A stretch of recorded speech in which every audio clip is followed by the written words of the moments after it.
Pakistan Peoples party के senior रहनुमा फैसल करीम कुर्डी साहब ने इस वक्त ज्वाइन किया है। Sir thank you so much for your time. लेकिन फैसल अजीज खान साहब, दोनों फैसल आज हमारे साथ मौजूद हैं। फैसल अजीज खान साहब, मुस्कुरा रहे थे आप शिबली फराज साहब की बात पे। मैं चाहूंगा कि पहले आपका इनपुट ले लूं कि क्या आप क्यों मुस्कुरा रहे थे, उसके बाद मैं जाऊंगा फैसल करीम कुर्डी साहब के पास। असल में शिबली भाई तो चले गए, मैं फिर भी जवाब दे देता हूं। जी जी बिल्कुल। असल में सियासी जमातों के पास सिर्फ दो चीजें होती हैं। ठीक है।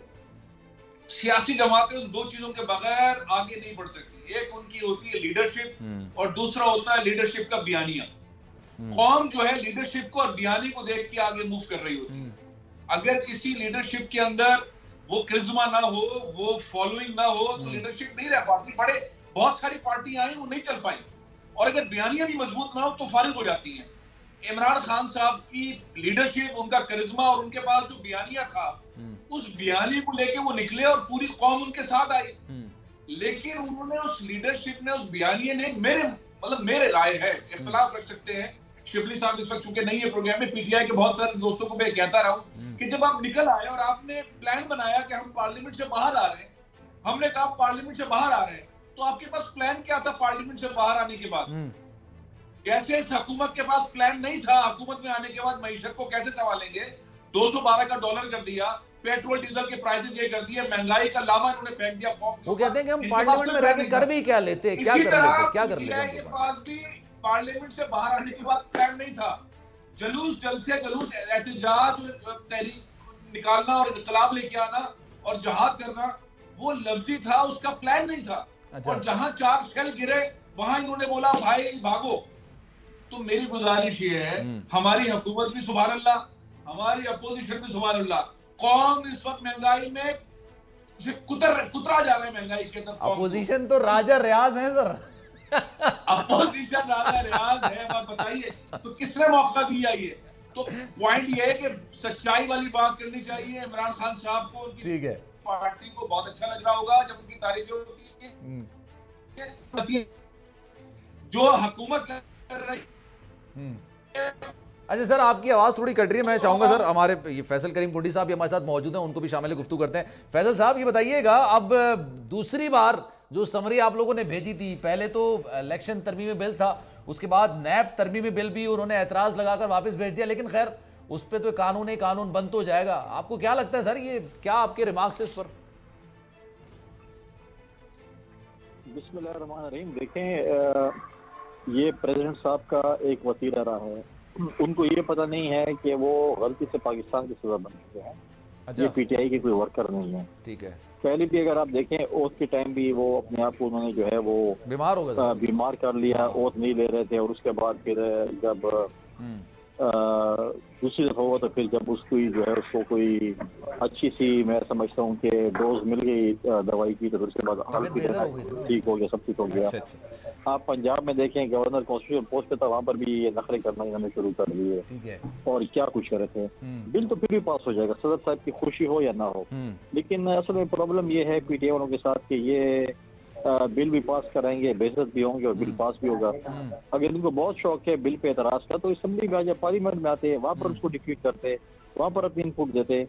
एतराज की अगर आप बात करें ना, एतराज तो बहुत सारे लोगों को है। जो तरमीम आपने की है, बारे सबूत आपने डाल दिया उन पर, जिन्होंने इल्जाम लगाया वो तो 50 साल करते रहे, वो कुछ नहीं साबित कर पाएंगे। दूसरी बात, और अगर उन्होंने गलत इल्जाम लगा दिया, इल्जाम की बुनियाद गलत हो गई, तो जनाब जिसने इल्जाम लगाया वो कटहरे में आ जाएगा, फिर कौन इस चीजों में पड़ेगा? फिर दूसरी बात यह कि इस तरह के कवानीन में आप इमरान खान साहब को लगा दें नैब का चेयरमैन, वो आपके खिलाफ कुछ नहीं निकाल पाएंगे।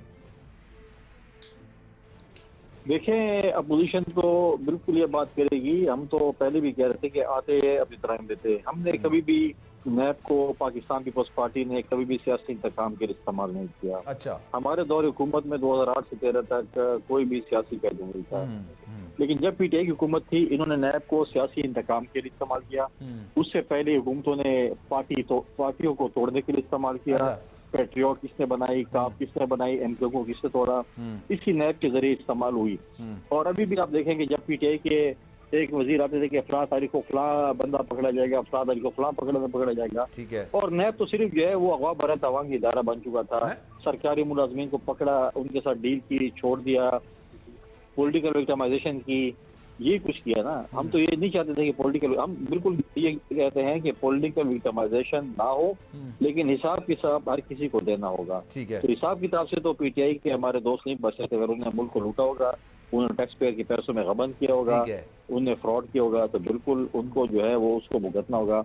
लेकिन अब आप मुझे बताएं कि नैब की कस्टडी में जो है असद मुनीर जैसे लोगों ने खुदकुशी की, उनके लेटर आपके पास है। कुछ लोग जो है हार्ट अटैक हुआ किसी लोगों को, आप 2 साल उनको जो है कैरेक्टर असैसिनेशन करते हैं, उसके बाद कहते हैं आप बाइज्जत बरी हो जाओ। लेकिन 2 साल मीडिया ट्रायल जो जिस शख्स का होता है वो कहाँ पर जाएगा, उसके बच्चे, उसकी फैमिली कहाँ पर जाएगी जब वो मीडिया में देखते हैं। तो हम चाहते हैं कि इस किस्म की चीजें ना हो। ठीक है, इस किस्म के जो है आप लोगों के कैरेक्टर असैसिनेशन ना करें।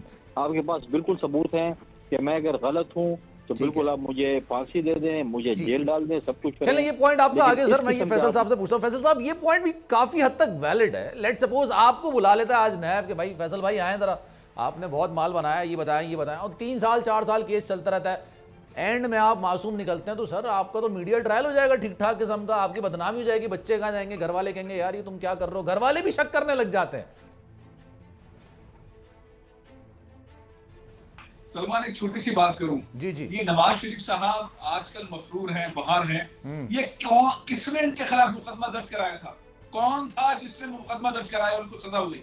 सुप्रीम कोर्ट ने जो सजा दी शहबाज शरीफ साहब को, नवाज शरीफ साहब को, जिसमें उनके दोनों बेटे हसन और हुसैन मफरूर हैं, वो किसने इंक्वायरी क्रिएट की थी? पीटीआई ने की थी, नहीं मुशर्रफ ने की थी। ओ भाई 90% cases PTI, 90% cases Pakistan Peoples Party ने नून के ऊपर किए, बिल्कुल, और नून ने पीपल्स पार्टी पे किए।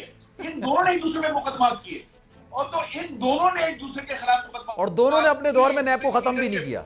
11 साल जरदारी साहब कैद में रहे, 11 इयर्स उनकी जबान काटी। मैंने वो सीन खुद देखे हैं। मैंने जरदारी साहब को कोर्ट में, जरदारी साहब को जेल में मिला हूं, देखा। तो किसने किया था? वो तो नवाज शरीफ साहब ने किया था, उन्होंने रगड़ा लगाया था। सीआईडी सेंटर में उनकी जबान उन्होंने काटी थी जरदारी साहब की। तो पॉइंट ये, मोहतरमा बेनजीर जो छोटे छोटे बच्चों को लेकर जेल में मिलवाने जाती थी बिलावल को, वो किसकी वजह से थी? बिल्कुल, वो तो पॉइंट, वो तो नवाज शरीफ साहब ने किया था ना। तो असल में नैब में दोनों ने एक दूसरे के खिलाफ किया। अब ये समझे कि हम अपने मुकदमा अपने खिलाफ, और ये इसमें तो इमरान खान का रोल ही नहीं। इमरान खान ने तो काम शुरू ही नहीं किया। इमरान खान तो खाली बोलते रहे, उन्होंने किया कुछ नहीं। वो वजीर आजम थे लेकिन वो बोलते रहते थे। तो एक लॉजिक फिर ये भी दे सकते हैं ना, हमने एक दूसरे के खिलाफ केसेस बनाए थे, हम ही ने खत्म कर दिया उसको, तो इसमें टेंशन क्या है? ये बात है। पाकिस्तान में करप्शन आज से आईनी कानूनी हैसियत इख्तियार कर गई है। बिल्कुल। अब जिसको भी करप्शन करनी है, नो प्रॉब्लम, एनआरओ 2 ये हो गया। तो ये जो कुंडी साहब मेरे भाई कह रहे थे ना, पॉइंट ये है कि यहाँ पर वो जो नैब कर रही थी, नैब ने जो काम किए, ये बात बिल्कुल सही है। खुर्रम दस्तगीर साहब मासूम आदमी है या ईमानदार आदमी है, ये जरूर तय था। सुप्रीम कोर्ट के अंदर ये फैसला आया था कि नैब के लिए ज्यादा अदालतें बनाएं, 120 अदालतें बनाएं। इमरान खान की हुकूमत 30 अदालतें बना रही थी, 1235 रेफरेंसेस थी, 1235 रेफरेंसेस पाकिस्तान पीपल्स पार्टी ने नून के खिलाफ, नून ने पीपल्स पार्टी के खिलाफ। उसके अंदर जो 25-30 अदालतें काम कर रही और 25-30 अदालतें आती और उसके बाद और अदालतें आती, तो उसके बाद तो बचना नहीं था किसी ने भी। फिर साथ ही फरोग नसीम साहब एक इस्लाहात लेकर आ रहे थे, वजीर कानून थे उस वक्त के, वो 713 इस्लाहात लेकर आ रहे थे। वीडियो, ऑडियो, बयान रिकॉर्ड होगा। ये जो बीमारियां होती है ना, मैं नहीं आया, मेरी तबीयत खराब है, मैं नहीं आ सकता, ये सब खत्म था। तो वो इस्लाहात भी उठा के साइड पे फेंक दी गई, अदालतों भी उठा के साइड फेंका गया, और आज नैब को भी डब्बे में बंद करके फारिग कर दिया गया। पाकिस्तान जिंदाबाद हो गया।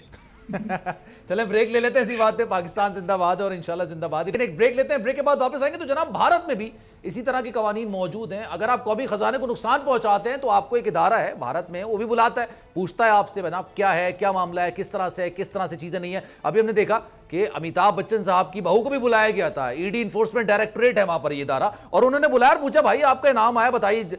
अमेरिका में भी है, यूके में भी है, हर जगह पर मौजूद है। लेकिन हमारे यहाँ अब ये केस ही अलग कर दिया गया। अब ये कर दिया गया कि अगर मैं आप पे इल्जाम लगाऊंगा तो मुझे ये साबित करना है कि आप मेरा जो इल्जाम है वो सही पे, हालांकि बारे सबूत जो है वो मुल्जिम पर होता है कि उसको खुद पेश करना है। अभी जनाब पूछेंगे कोंडी साहब से कि सर ये पूरी दुनिया में ही राइज है, आप लोगों ने क्यों उसको चेंज कर दिया, तो क्या ये NRO 2 नहीं है? ना प्रोग्राम के आखिरी समय एक बार फिर से आपको खुशामदीद कहते हैं। पूरी दुनिया में ये कवानीन होते हैं कि अगर आपने कौमी खजाने को नुकसान पहुंचाया है तो आपको बुलाया जाता है और आपके साथ तफ्तीश भी की जाती है, और अगर आप मुजरिम तस्वुर किए जाएं तमाम तफ्तीश के बाद तो फिर आपको पाबंद सलासल भी किया जाता है और आपसे रिकवरी भी की जाती है। लेकिन पाकिस्तान में अब ये कवानीन थोड़े से चेंज होते हुए नजर आ रहे हैं। अगर इल्ज़ाम किसी पर लगेगा तो जनाब जिसने इल्ज़ाम लगाया वही साबित करेगा, और अगर वो साबित नहीं कर पाया तो उसके खिलाफ कार्रवाई शुरू हो जाएगी। सर ये कोंडी साहब ये बताइएगा, ये NRO 2 किसको कह रहे हैं खान साहब? NRO 2 है या आपने खुद को NRO दे दिया? सर देखिए, खान तो ये कहता था कि जब मैं हुकूमत में आऊंगा 6 साल में सबको टांग दे जिसने करप्शन की। 4 साल तो आपने गुजार दिए, आपने क्या किया? आपने तो उल्टा पेशावर में जो एहतसाब ब्यूरो था आपने उसको बंद कर दिया। आप कहते थे कि मेरे खिलाफ जो स्कैंडल, अभी आप बताएंगे क्या क्या स्कैंडल के खिलाफ हुए हैं? आप मुझे बताएं कि अब वो जो शख्स जो आपके सदीकी का केस लड़ने आया था, अब वो फराह गोगी का वकील बन चुके हैं। फराह गोगी की सफाई हमें पेश करा कि फराह गोगी कितनी पाकसार खातून थी, उसने कोई करप्शन नहीं किया, कुछ नहीं किया। और फराह गोगी के सर ये आप कहते तो हैं, लेकिन अगर आपको लगता है कि उनके खिलाफ आपके पास सबूत है, अदालत में चले जाए, अदालत में जाए, साबित करें, देखें ये क्या हो रहा था, ये फ्रंट मैन थी या फ्रंट वुमेन थी और सारे मामला चल रहे थे, अदालत में जाके कर दें आप केस। तो यही बात, तो मैं इसी बात कह रहा हूँ। देखें, मैं इसी बात कह रहा हूँ कि बिल्कुल सबूत होंगे, अदालत में जाएंगे। अगर मैं अभी शुरू हो जाऊं, आपकी किरदारकशी करूं और मेरे पास सबूत ना हो, और मैं 2 साल आपकी किरदारकशी टीवी पे करूं और बाद में बोलूं कि मुझसे तो गलती हो गई, ये तो ठीक नहीं है।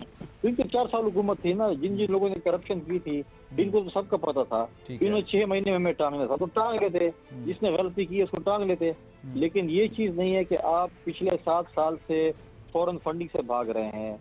आपके ऊपर इतने बड़े बड़े केसेस है, और मैं उम्मीद करता हूँ, क्योंकि मैं तो हुकूमत की सदस्य नहीं हूँ, बिल्कुल मैं वजीर दाखिला से कहूँगा, मैं उस हुकूमत से कहूँगा कि बिल्कुल इनके खिलाफ जिनके खिलाफ हैं, जिन्होंने अच्छा, नहीं होनी चाहिए। खुर्रम दस्तगीर खान साहब का बयान आपने सुना सर, आप ही के इत्तेहादी हैं, उसमें एक नून के सीनियर रहनुमा है। आप लोगों का तो नैरेटिव ये था कि खान साहब ने पाकिस्तान की मईशत का सत्यानाश कर दिया है, इस वजह से आप लोग आएंगे, महंगाई बहुत ज्यादा कर दी है इसलिए आए। लेकिन वो तो कुछ अलग बात कर रहे हैं, वो तो ये कह रहे हैं कि उन लोगों ने प्लान, खान साहब ने प्लान बना लिया था 15 साल तक हुकूमत करने का, और आप लोग बिल्कुल साइडलाइन हो जाते हैं। बयान सुना सर आपने, इत्तेफाक करेंगे आप? देखिए, खुर्रम दस्तगीर खान साहब का जो है मैंने बयान सुना। खुर्रम दस्तगीर साहब उसकी खुद वजाहत करेंगे कि उस बयान से उसका क्या जो है मानी था। लेकिन हम आए हैं, तो हमने अदम एतमाद की तहरीक लेके आए हैं, हम PDM में थे। हम PDM से जब बाहर निकले, हमने हमेशा ये कहा है कि हम जो माजी की हुकूमत थी उसका जो है पार्लियामेंट के अंदर और पार्लियामेंट के बाहर मुकाबला करें। हमने लॉन्ग मार्च किया, हमने यही कहा था कि या इमरान इस्तीफा दे या अदम एतमाद का सामना करें। हम इस्लामाबाद आए, डी चौक में जलसा किया, अदम एतमाद की तहरीक जमा कराई और खान साहब की हुकूमत का खात्मा किया। ठीक है, हम आज भी हम आए हैं, बिल्कुल मुल्क मुश्किल हालात में है, सही है, लोड शेडिंग ज्यादा है। अच्छा फैसल साहब का इसका मैं जवाब ले लेता हूँ sir. It is as simple कि भाई हम आए, हमने जो है ना तहरीक अदम एतमाद जमा कराई, तहरीक अदम जमा कराई, वो कामयाब हुई, खान साहब की हुकूमत चली गई, हम आ गए। ये खुर्रम दस्तगीर खान साहब जो बात कर रहे हैं, इसका मतलब क्या है? ये कुंडी साहब कह रहे हैं मुझे तो समझ नहीं आ रहा, आपके फैसल भाई समझ आ रहा है कुछ? बहुत क्लियर है सलमान, पूरे पाकिस्तान को, सारी दुनिया को समझ आ रहा है। खुर्रम दस्तगीर साहब और आज एहसन इकबाल साहब, प्रोफेसर साहब, उन्होंने भी कहा कि करप्शन जो है वो कौमों की तरक्की में रुकावट नहीं है। आज मतलब ये जो खुर्रम साहब ने फरमाया वो तो फरमाया। एहसन इकबाल साहब ने जो फरमाया, करप्शन शायद चाय की प्याली को समझते होंगे सर। वो पाकिस्तान के कानून में तब्दीली लानी पड़ेगी, निशान हैदर देने का फार्मूला चेंज करना पड़ेगा। जैसे आपने नैब को चेंज कर दिया, FI को चेंज कर दिया, अब निशान हैदर बुजरा को देने पड़ेंगे और वो जिंदा भी रहेंगे इंशाअल्लाह। तो पॉइंट ये है, पाकिस्तान में रिजीम चेंज ऑपरेशन सबके सामने, सारी दुनिया ने देख लिया, सारी दुनिया को शवाहिद मिल गए। नेशनल सिक्योरिटी कमेटी के अंदर मदाखलत की चीज पे स्टैंप लग गई। हमने डोनाल्ड लू को गुफ्तगू सुन ली, हमने सुन लिया सदर पोचर ने क्या कहा, हमने चाइनीज प्रेसिडेंट को सुन लिया, हमने सारी दुनिया को सुन लिया, पाकिस्तानी कौम के साथ क्या हुआ। अब इसमें दूसरी राय नहीं है। ठीक है, अच्छा, ये कुंडी साहब भी मसद मौजूद है, टाइम बहुत कम है, मैं चाह रहा हूँ कि एक दो सवाल उनसे और कर लूँ। कुंडी साहब ये बताइएगा, ये आप लोगों ने तो खान साहब के साथ अवाम है, इस बात को तो तस्लीम करेंगे ना। अच्छा, उनका एक नैरेटिव था, जो भी नैरेटिव था वो अवाम उसको खरीद रहा है नहीं खरीद रहा है ये एक अलग मैटर है, लेकिन अब तो महंगाई कार्ड भी उनको मिल गया। आप लोगों ने आके ये होश रुबा इजाफा कर दिया महंगाई में कि उनको तो एक और कार्ड मिल गया, जो कार्ड कल तक आपके पास था। अवाम तो शायद खान साहब के साथ हो, लेकिन खान साहब जो अवाम के साथ नहीं है उसको घर से तो निकालें। वो तो बैठ के खिताब जो है वो फेसबुक और पता नहीं वीडियो खिताब करना उसने शुरू कर दिए हैं। अच्छा, अवाम में तो जाना उसने छोड़ दिया है। अच्छा, कल भी उन्होंने एहतजाज की कॉल दी थी, अब था कि अवाम के अंदर होता बनी गाला से अब वीडियो पैगाम के जरिए जो खिताबात उन्होंने शुरू कर दिए हैं। ठीक है, अब खान को तो पहले अवाम में निकालें, लेकिन तो अवाम में जाए ना जरा। जब वो में जाना नहीं चाहते और कहते हैं साहब जब वो निकले थे तब आप लोगों ने शैल बरसा दिए, अब जब वो नहीं निकल रहे हैं तो आप कह रहे हैं क्यों नहीं निकल रहा है? मतलब ये क्या खुला तजाद नहीं है? देखें, अगर जमहूरी तरीके से, आईनी तरीके से बिल्कुल अपोजिशन का एक हक बनता है कि वो जलसे करें, जुलूस करें, हुकूमत पे तनकीद करें, लेकिन जब अगर आप कानून को हाथ में लेंगे तो बिल्कुल कानून नशर में आएगा। ठीक है, अब वो जमाने चले गए जब आप डी चौक पे जो है मौसीकी का प्रोग्राम करते थे, बैसाखियां और सेनेटर्स आपके साथ थे, उंगली के इशारे का आप इंतजार करते थे, वो चीजें खत्म होगी। अगर आप कानून को हाथ में लेंगे, कानून बिल्कुल एक्शन लेगा। ठीक है, अगर आप सही तरीके से जमहूरी तरीके से आप एहतजाज करेंगे तो बिल्कुल आप कर सकेंगे। अच्छा, हमने तो नहीं भेजा उनको वापस, वो तो यहाँ पर धरना देने आए थे, वो यहाँ पर जो है वो तारीख लेने आए थे इलेक्शन का। हम जब सुबह उठे और आप उठे तो पता चला कि वो तो इस्लामाबाद छोड़ के भाग चुके हैं। ठीक है, अब दोबारा उन्होंने कहा था कि मैं इलेक्शन वो धरने की लॉन्ग मार्च की तारीख दूंगा, तो दे लॉन्ग मार्च को वेलकम करते आए। ठीक है, लेकिन अच्छा फैसल भाई, 1 मिनट रह गया मेरे पास सर, अगर समराइज आप कर सकें, क्योंकि वो कह रहे हैं जनाब आए थे, हमने तो नहीं कहा, वो तो खुद चले गए सुबह 8:30 बजे। उन्होंने कहा कि मैं तो घर जा रहा हूँ, आऊंगा 15 दिन बाद, 7 दिन बाद। It is as simple. वो कह रहे हैं कि जनाब हमने तो नहीं रोका किसी को, क्या आ जाए एहतजाज कर लें दोबारा। असल में केयरिंग लेवल मेरा ख्याल इमरान खान साहब ने उस वक्त शो किया अपने लोगों को, अपनी खवातीन बच्चों को, जिस तरह की शेयरिंग हुई उनके जहन में ये था, जिस तरह से उन्होंने स्पेस दिया था अपोजिशन को, उन्हें वैसे ही बर्ताव मिलेगा। उन्हें नहीं मालूम था ये नवाज शरीफ साहब, शहबाज शरीफ साहब, राना सरोरा साहब, इनका तरीक़ेकार मुख्तलिफ है। इनको मालूम हुआ इस तरह से होती है हुकूमत, तो वो चले गए। अब देखते हैं 10 जुलाई की फिर एक कॉल दी है इमरान खान साहब ने कि वो इस दफा जब आएंगे तो क्या वाकई पाकिस्तानी कौम के लिए आएंगे और खड़े रहेंगे। लेकिन आपको नहीं लगता सर, क्योंकि मैं ये जानना चाह रहा हूं सर, 30 सेकंड से मेरे पास, आपको नहीं लगता ये बार बार कॉल जो दे रहे हैं इससे वो फिर वो मिस कॉल लग रही है, ये कोई कॉल नहीं लग पा रही है? आपको लग रहा है सर ऐसा कि बार बार? नहीं, मेरा भी ख्याल इमरान खान साहब स्ट्रैटेजी चेंज करते हैं। मेरा अपना जाती ख्याल ये है कि इमरान खान साहब आएंगे और इस बार वो कैलकुलेटेड होकर आएंगे और कौम को साथ लेकर आएंगे और इस हुकूमत के लिए मसला बनेंगे। बिल्कुल ऐसा होगा। ठीक है sir, thank you so much for your time. Faisal कुंडी से भी हमारे साथ मौजूद है। और फैसल सब्सक्राइब करें और बेल दबाएं ताकि कोई खबर रह न जाए।